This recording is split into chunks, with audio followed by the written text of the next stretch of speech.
We are halfway through July and it's time to keep you all updated with all the major aircraft developments this month, as well as the latest announcements and release news. So let's get into the video.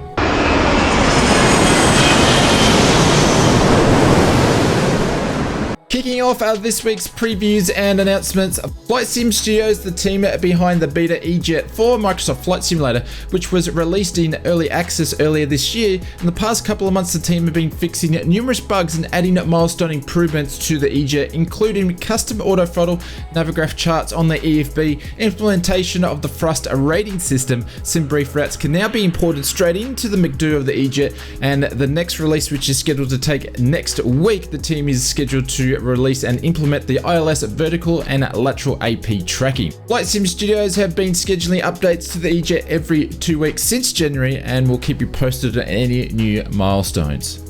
Black Square, the team behind the well-received Steam-Gauge overhaul products, announced back in April their next project, which was going to be the Duke. This project was built from the ground up, which is different from their past overhaul products. The team at this time around has updated us with developments on the Duke, and it appears it will be releasing very soon. Black Square mentions the Duke will be one of the most technical, advanced aircraft simulations in Microsoft Flight Simulator, and will boast over 120 possible failures, 12 swappable radio configurations, and the most advanced pressurized and cabin temperature simulations in the sim. The team mentioned that the Duke will have its own persistence and aware system with the ability to have scheduled failures over nearly every part of the aircraft. This version of the Duke will include winglets, vortex generators, strakes, and extra fuel, with several interiors from real-world examples. I'll leave a link in the description below if you'd like to check out the full detailed description of the Duke over on the Just Flight website.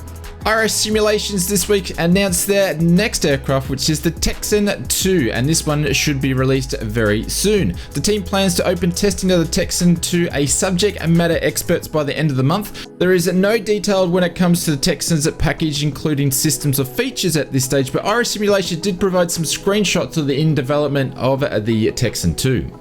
Bluebird Simulations, this is the team behind the development of the Boeing 757, have launched its new website featuring its next aircraft on the roadmap, which will be the Boeing 767. The team plans to create a truly accurate representation of the Boeing 767, and they are most likely going to bring some of the 767 systems into the 757 at some point. The Boeing 757 that the team have in development right now is planned to be an A to B aircraft, which won't be as detailed as much as what they are expecting the 767 to be. I'll leave a link in the description below if you want to check out their new website. It must be a day for new websites, as Aerosoft have a new website launching on the 21st of this month, and this will be the in-development website for the A330. This website aims to provide everyone with information about the project, including media and development updates. There's no ETA when we'll see the A330 in action from the team, but hopefully this website will shed some light on that. And as always, I'll leave a link in the description of where you can check out their new website launching on the 21st. If you're enjoying the content so far, please consider subscribing. This way we can let you know when all the major flight sim news arises, as well as subscribing may or may not help your favorite aircraft in development release quicker. I'm sure it won't hurt, but you know, hit the subscribe button. Thank you very much for your support. Moving on to this week's release news, and Just Flight have released their very anticipated F28 Professional. We sort of alluded it to last week, as we did have a preview copy, but now it has been released. Following their 146 Professional, Just Flight in-house team have been developing this high-fidelity simulator of the F28 regional jet for a couple of years now. The team have had access to the real aircraft for real-world research. The F28 first flew in 1967 and it was produced all the way up to 1987, with over 240 of these built. Other variants were developed after the F28, including the Fairchild 228 and also the Fokker 70 and 100. Just Flight's version of the aircraft will include 4 variants of the F28, including the MK 1000, 2000, 3000 and 4000. The aircraft package will include realistic animations, 4K and 8K textures, realistic dynamic wing flex, custom grading equipment including GPU, cones and chocks, optional hush kits, optional HF antennas, detail systems including fuel, electrical, hydraulics, pressurization systems. Aircraft has a realistic autopilot to the real-world aircraft. There's over 30 liveries across 4 different variants of the aircraft, and you can pick up your copy of the Just Flight F28 Professional directly from their website. I'll leave a link in the description below. Burning Blue Designs releases their latest airport, this one being Simpson Aerodrome. Hopefully I said that correctly. Simpson Aerodrome is located in Cambridgeshire of England and was established in the 1930s as the Peterborough and District Aero Club. Over the years, Simpson's Aerodrome expanded its infrastructure to meet the needs of the aviation industry. Today it continues to thrive as a general aviation hub and is also known as the home of the UK Parachuting Skydiving Centre.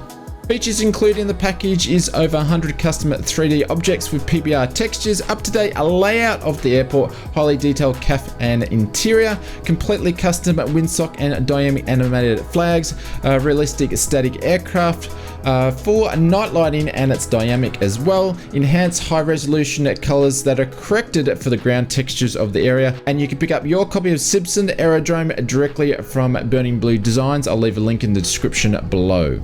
Double T have released their latest airport, which is the new Port Williamsburg Airport. The airport has had its ups and downs over the years, with the expansion in 2012 and then a decline in passenger services in recent times. The airport still receives around about 400,000 plus passengers a year, with scheduled flights from American Eagle using their CRJs or their ERJ 145s to Charlotte.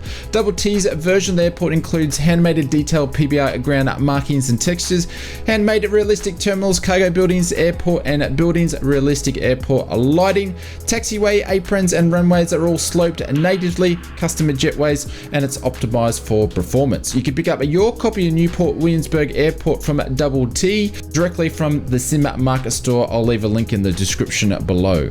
Apex Gaming PCs and the Oz Flight Simmer channel have partnered up to create a range of gaming flight simmer PCs tailored to flight simulation pilots in mind. The private pilot and the commercial pilot range has been designed to provide a great frame rates if you are on a budget or if you're an experienced simmer and want to take your simming to the next level. You can even customize to suit your virtual pilot needs. Links in the description below if you want to check out the new range of Oz Flight Simmer PCs, the private pilot and the commercial pilot.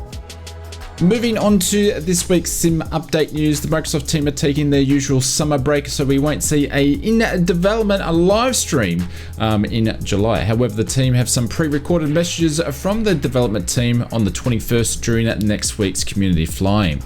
World update number 14 and the 11th local legend aircraft is still scheduled to release on the 25th of this month, so hopefully the pre-recorded messages are the announcement of the next world update. In this week's backlog update, we've seen a total reduction of 3 on the backlog list. Aircraft have been reduced by 2 and now stands at 42, with 10 aircraft on the priority 1 list. Missions are up by 2, seniorities are on the same week to week by 28, liveries have been reduced by 10, and airports have been reduced by 17. The miscellaneous and other has been increased by 34, which I think is bundle packs and all other bits and pieces. Moving on to this week's marketplace update, we've seen 51 releases. 25 of these are on PC and 26 of these are on Xbox. There's no aircraft released in this week's update, with the majority of the releases being livery packs, airport releases. PMD did mention over on their forums they're expecting and hoping to see their livery packs for the 737s release on the marketplace next week. That is hoping, they're not committing to that, but we'll see what happens.